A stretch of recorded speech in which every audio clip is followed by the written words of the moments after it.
Welcome to the Crafty View. So glad you came. I'm Diane Williams. I'm the host for the show, and we meet weekly on Fridays at 6 p.m. And I interview members of the Craftsmen's Guild. And today we have Barbara Dearman with us. Hello, Barbara. Hello, Diane. Nice to see you. Oh, it's so good to have you on the show. And I can't wait for us to talk about the kind of work that you do. You're sort of like one person, but you're two members in the guild, and you do two different art forms. Tell us about what you do. Well, I am a beader. I do not just jewelry, but other things in beading. And I came in beading. That was my first medium in the guild. And then about 3 years later, I came in under knit fiber knitting. And I'm a fellow in both, and have thoroughly enjoyed being a member of the guild as well as being very active in the guild. Well, saying that you're a fellow means that you had to adjudicate every 3 years, at least 4 times, and you have proven yourself to be a master in your art form. That's what it means to me. That's what I think that's what it means to me. Yes. And having come in with beading, let's talk about the beading first. What do you mean beading? I've used a lot of different kinds of beads, but most of what I did, I used very small glass seed beads, and I did basically jewelry. But then I also did I did an orchid that looks just like, yeah, which is lovely. And then I have done just some plain old bead stringing, which I really enjoy that. But self-taught, I don't know, I took one class under Andrea Thompson, who was I'm not sure Andrea is still, but she was an early member of the guild, and she did beading and pine needlework, lovely work. I took one class under her, 25 years ago, and was hooked. I love those little beads. They were beautiful. And then a knitter, I have knitted, I think I started knitting in 1963.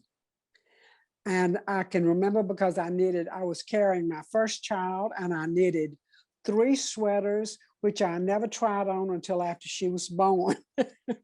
And I knitted, I owned Celita's yarn shop for a long time. So I had access to a lot of pretty yarn, and I got to buy it. So that was good.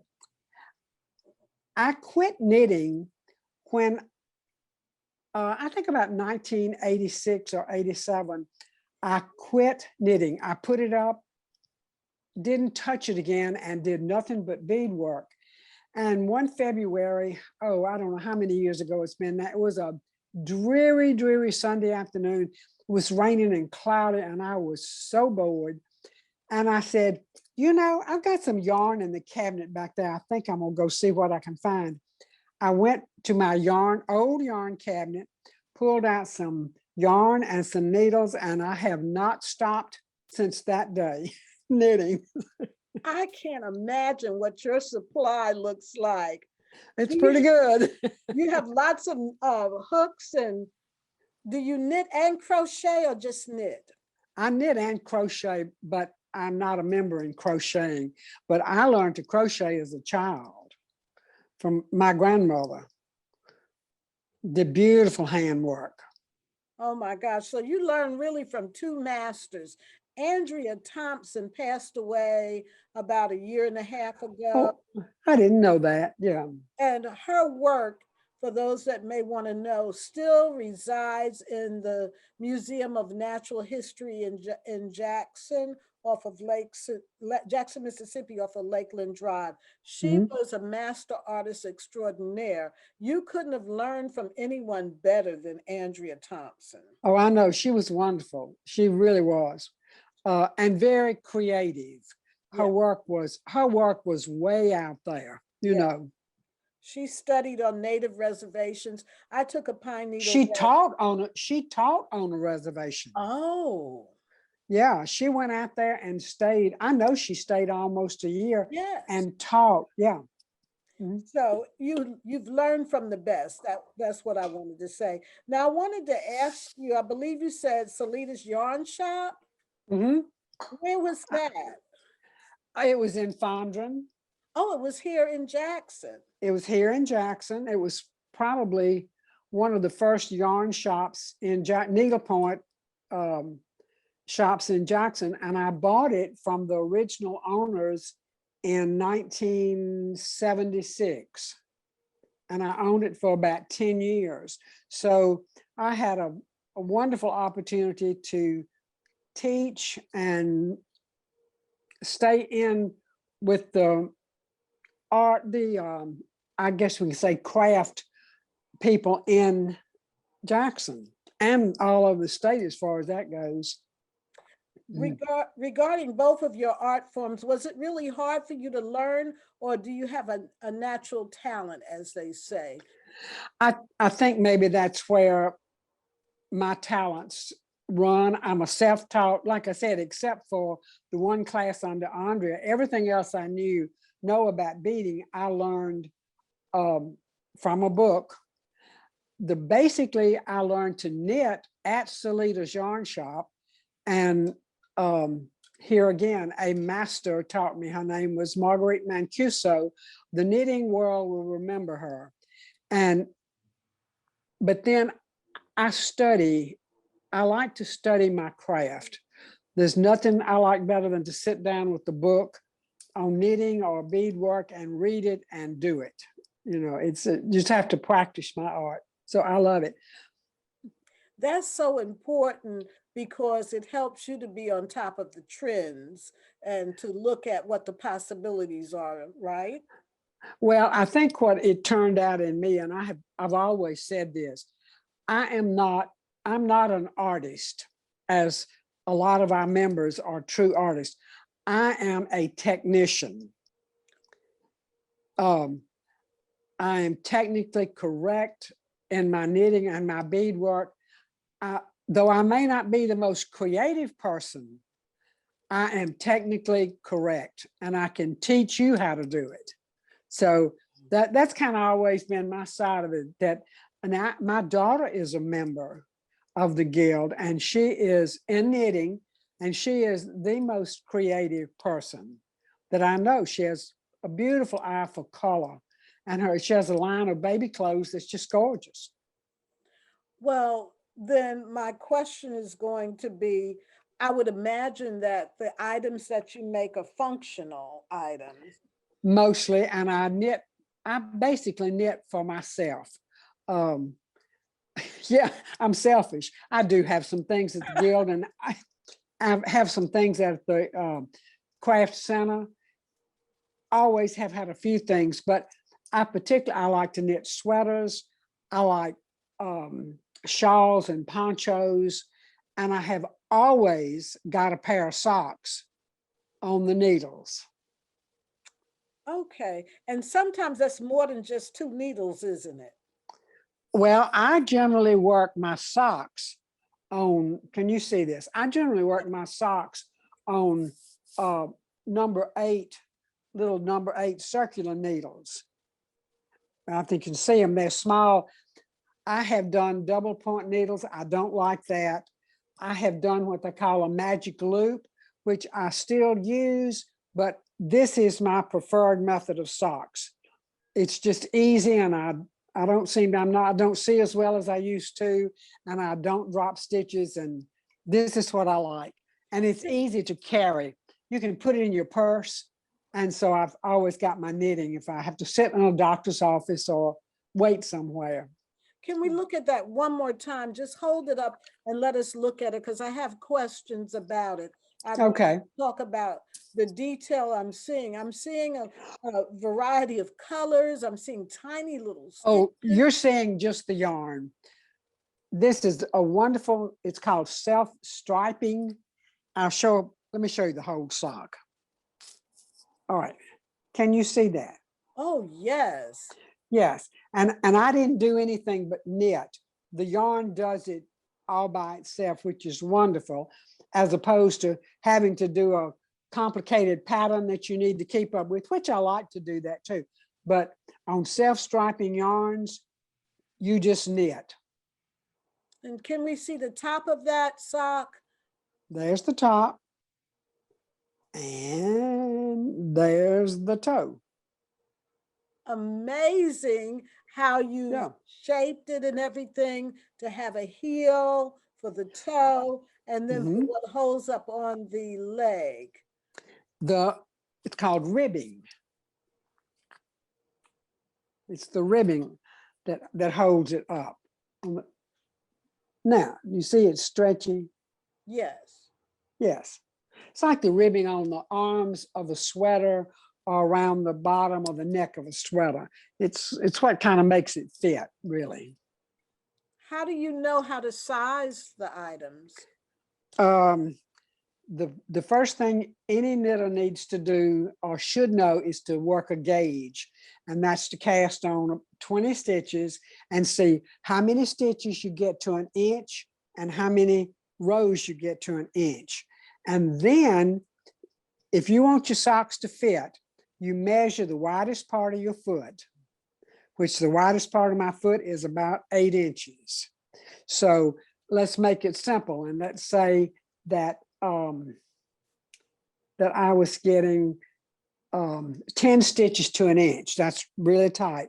And I need 8 inches, then I say 10 times 8, and I would cast on 80 stitches. Now, I generally am working with the yarn that I put on about 64 stitches and work with. That's true of any garment that you want to fit. If you want a sweater to fit, if you have a yarn that you get 5 stitches to an inch, and let's say you want the bust is 40 inches, then you say 40 times 5. That's 200, and half of that's 100. So I'm going to cast on 100 stitches, and I'm going to knit my front and my back of my sweater. And if I will stay on gauge, my sweater is going to fit. If I don't stay on gauge, my sweater may be too small or it may be too large. So it's important, especially in a garment that you really want it to fit, like a sweater or a skirt. It's important to do it more than one gauge. You do a gauge to start with, and then you knit a while, a day or two, and you take another gauge. And people always used to laugh at me. But if you have a fight with your husband and then you go pick up your knitting, it's going to be tight as it can be. And if you drink a little bit too much in the afternoon and you pick up your knitting at night, it's going to be loose as a goose. That So is funny. So you need to keep checking on your gauge. Oh, I totally understood what you said. I'm a knitter, but a lot of times I do things by pattern. I can crochet by looking at an item, but I wish I had talked to you when last year when I had a new grandbaby, because I didn't know how to, I was just knitting and crocheting based on, whatever I wanted to make, and I didn't have a pattern. But understanding the stitches per inch, I could have made life so much easier for myself instead of creating a little tiny beanie to sit on his head. Yeah, that won't fit. So that was very helpful. And I tell you something else, that when you're knitting for children, babies, that a lot of people don't realize is that a baby's head is small when it's born. But by the time a child is 2 or 3 years old, their head is almost as large as it's going to get. It may grow a couple of more inches, but not much. And it took me a long time to get in my head. They don't look like they've got big heads, but they do. Mm-hmm. Have you ever made anything unusual? So we talk about functional items, but what about something unusual? Well, I knit for my dog. I guess that's unusual. I have she has a lot of sweaters. I sew for her too, but she has a great many sweaters, and she has a little black dress that has ruffles on the back end, and it's got pearls around the neck. It's really cute. So she is the best dressed dog in Northeast Jackson. Wonderful. What about do people always ask you to make something for them? And you know, we know that they don't know how long it takes. But Not really anymore. They used to, but they don't now. They pretty much know what my answer is going to be. No.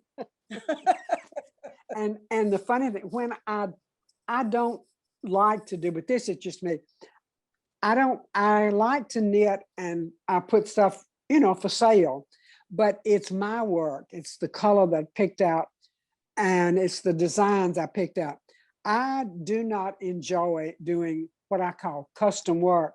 For instance, you say, oh, I love that sweater you have on, but I would rather have it in pink, and I would rather have it short sleeve, and I'd rather have this and that and the other. And my answer to you is, I would rather you ask somebody else to do it. Because once, to me, now this is just me, a lot of people don't fit, but once I start doing everything you want done, it's no longer my creation, it's yours. this is all about your joy and your pleasure. And you know, that comes out in your work too. It's very selfish on my part, but and I'm old enough to be selfish. That's okay too. That's right. That's right. So you've been a member of the Guild for a while, you're a fellow. And what does it mean for you to be a member of the Craftsmen's Guild of Mississippi? It has been a privilege, number one, to be associated with such talented people. And I have served on the board, I have served on standards, and I was the president. I served as president of the board the year after our first year in the building, in the new building. So I've been around a while. But to me, it makes me feel good to know that I can produce a craft that would be accepted into a group of people who are so talented. I think, yeah. Yes, that is amazing. And it helps you to strive to reach the higher standards as well when you know that's the bar. Well, and yeah, and one of my favorite things about knitting is teaching. And I cannot tell you how many people I have taught to knit over the last 40 something years. Does it make a difference whether they're right-handed or left-handed? Makes no difference whatsoever. It takes two hands to knit. Wow. Different with crochet, but with knitting, it takes two hands. And of course, I learned to crochet from a right-handed person, my grandmother, but I sat in front of her. In which she would sit in a chair and I would put a chair in front of her, and it was like a mirror image. I just did whatever she did, and we were using the same hand because I was looking at her. Yeah. What a great idea. I always wondered about that right hand, left hand, and how that would work. Excellent. Well, I'm sorry, go ahead. No, I was just saying that's excellent to know to mirror one another. Well, and I did not realize the first thing I crocheted a coat. And I finished the piece, one side of the coat, and the pattern said, now reverse your pattern and do the left side. And I looked at it and I thought, I've already done the left side. So I had to reverse mine and do the right side. I didn't realize, I never thought about it, that when a left-handed person reads the pattern and does it left-handed, you're not doing the side they're doing, you're doing the other side. Wow. So if they say you're doing the right side, you're doing the left side. And I was helping somebody the other day. We have a knitting group at our church, and I was helping a girl. She had made a mistake in her crocheting, and I said, I can help you, but then we're going to have to pull out what I do, because I'm going the opposite direction from you. So we can do it, but then you pull out what I do, and then she has to do it herself, go in the other direction. Yeah.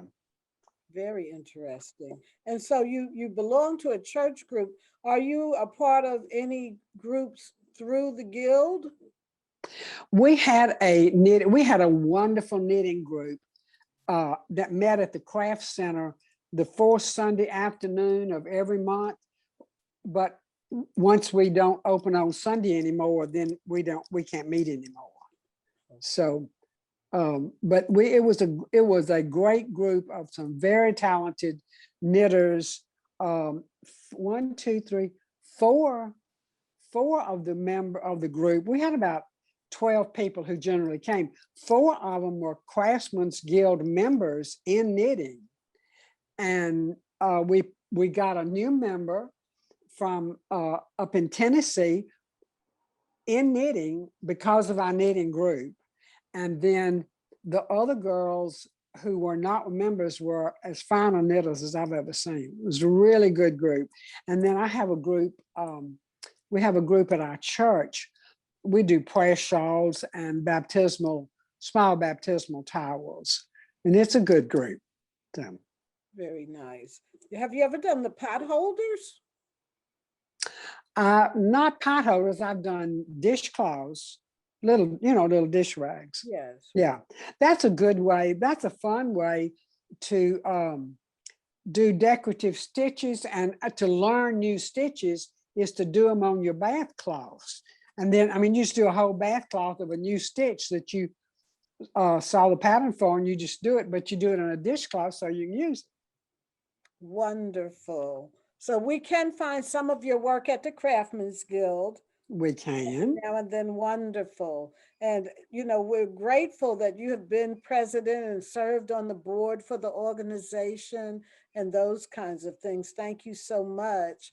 And is there anything else you'd like to share with the listeners today? I don't think so, except we are open and they need to come and shop. It's a wonderful place to buy beautiful gifts.